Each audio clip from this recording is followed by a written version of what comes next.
निर्वाचक सूची को आमतौर पर डैश कहा जाता है? चुनावी सूची, विधानसभा सूची, मतदाता सूची या सामान्य सूची? तो इस प्रश्न का सही जवाब होगा ऑप्शन नंबर 3, मतदाता सूची। सवाल नंबर 2, उच्च न्यायालय के न्यायाधीश को पद से कौन हटा सकता है? राष्ट्रपति स्वयं, मुख्यमंत्री की सलाह से राज्यपाल, भारत के मुख्य न्यायाधीश की सलाह से राष्ट्रपति, विशेष बहुमत द्वारा पारित संसद के प्रस्ताव से राष्ट्रपति?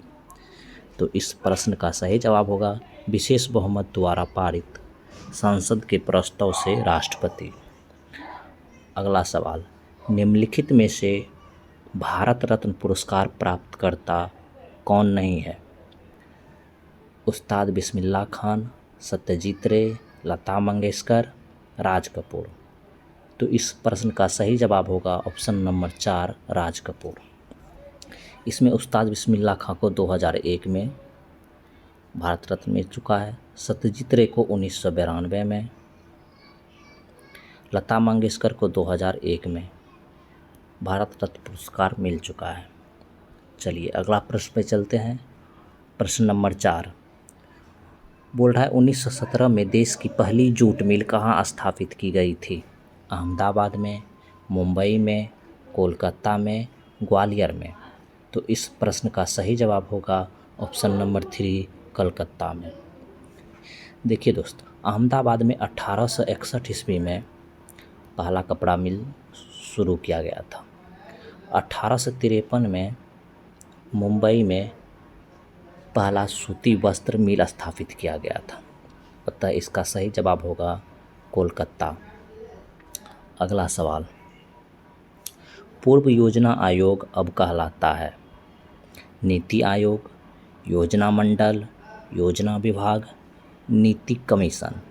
तो इस प्रश्न का सही जवाब होगा option number 1, NITI Aayog. Friends, योजना आयोग 15 मार्च 1950 को शुरू किया गया था। इसी के स्थान पर 1 जनवरी 2015 को नीति आयोग स्थापित किया गया, अतः इस प्रश्न का सही जवाब होगा नीति आयोग। चलिए अगला प्रश्न पे चलते हैं।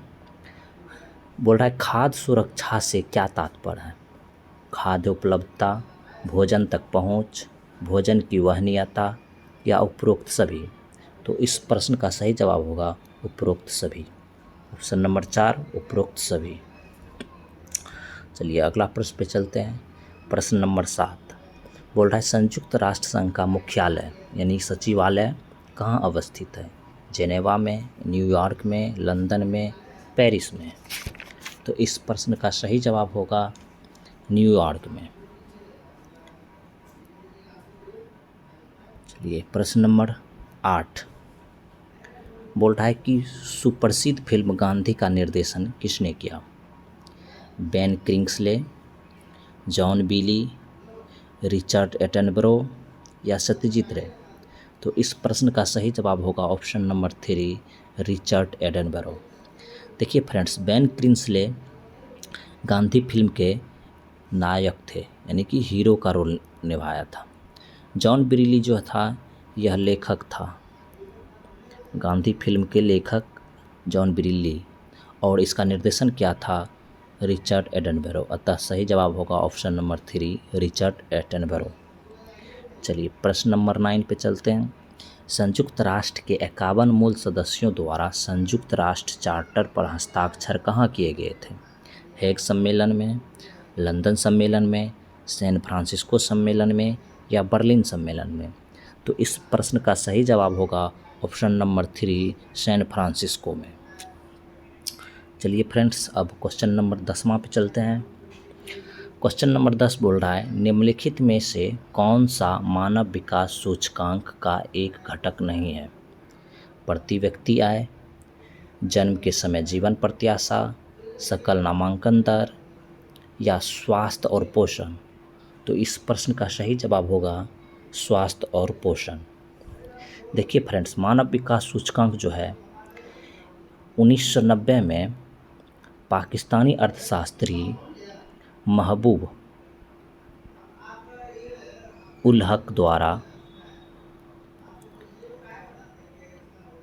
चालू किया गया था।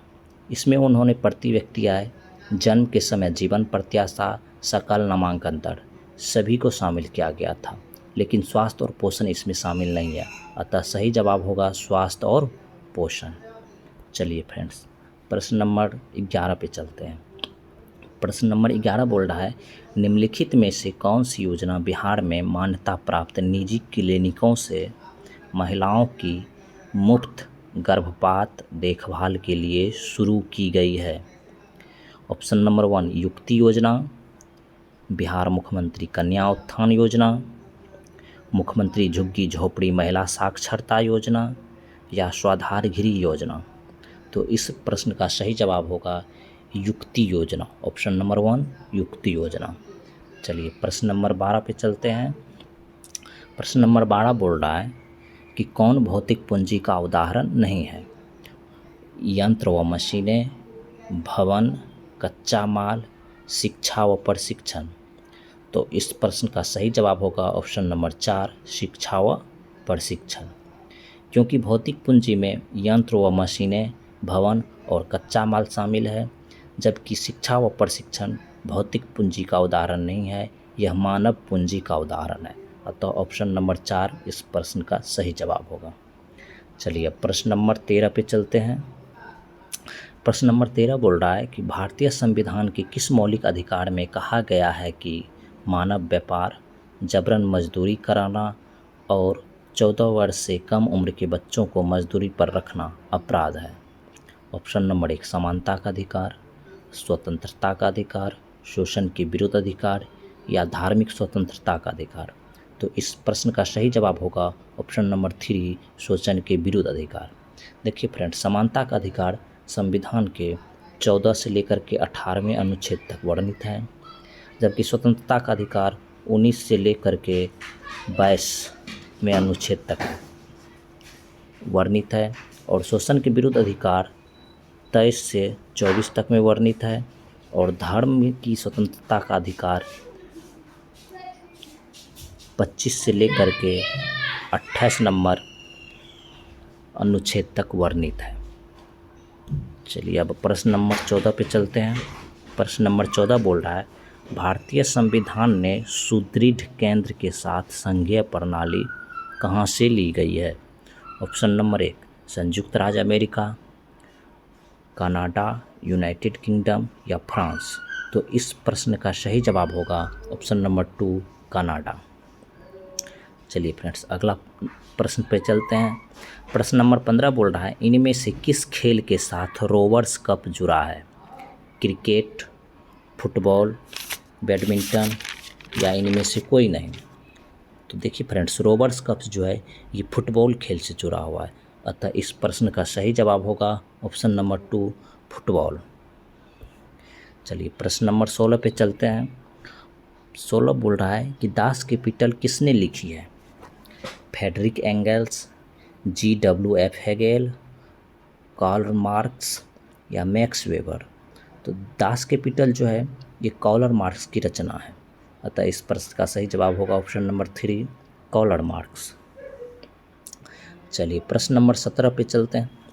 प्रश्न नंबर 17 बोल रहा है कि भूपरपट्टी में सर्वाधिक विस्तृत रूप से पाया जाने वाला तत्व है ऑक्सीजन, सिलिकॉन, एल्युमिनियम या लोहा। तो इस प्रश्न का सही जवाब होगा ऑप्शन नंबर 1 ऑक्सीजन। ऑक्सीजन भूपरपट्टी पर सबसे ज़्यादा पाया जाने वाला तत्व है। अगर यही आपको भूपरपट्टी पर सर्वाधिक पाया जाने वाला धातु पूछता तो धातु में होता आपका एल्युमिनियम। एल्युमिनियम पृथ्वी पर सबसे विस्तृत रूप से पाया जाने वाला धातु है, लेकिन यहाँ तत्व पूछा गया है तो तत्व में जो है आपका है ऑक्सीजन होगा सही जवाब। चलिए प्रश्न नंबर 18 पे चलते हैं। प्रश्न नंबर 18 बता रहा है कि सार्वजनिक वस्तु का क्या अर्थ है? ऑप्शन नंबर 1 बोल रहा है कि सरकार द्वारा उत्पादित एक वस्तु जिसका लाभ अविभाज्य रूप से पूरे समुदाय को मिलता है, एक सरकारी योजना जो गरीब परिवारों को लाभान्वित करती है, कोई भी वस्तु जो आम जनता के बीच बहुत लोकप्रिय है।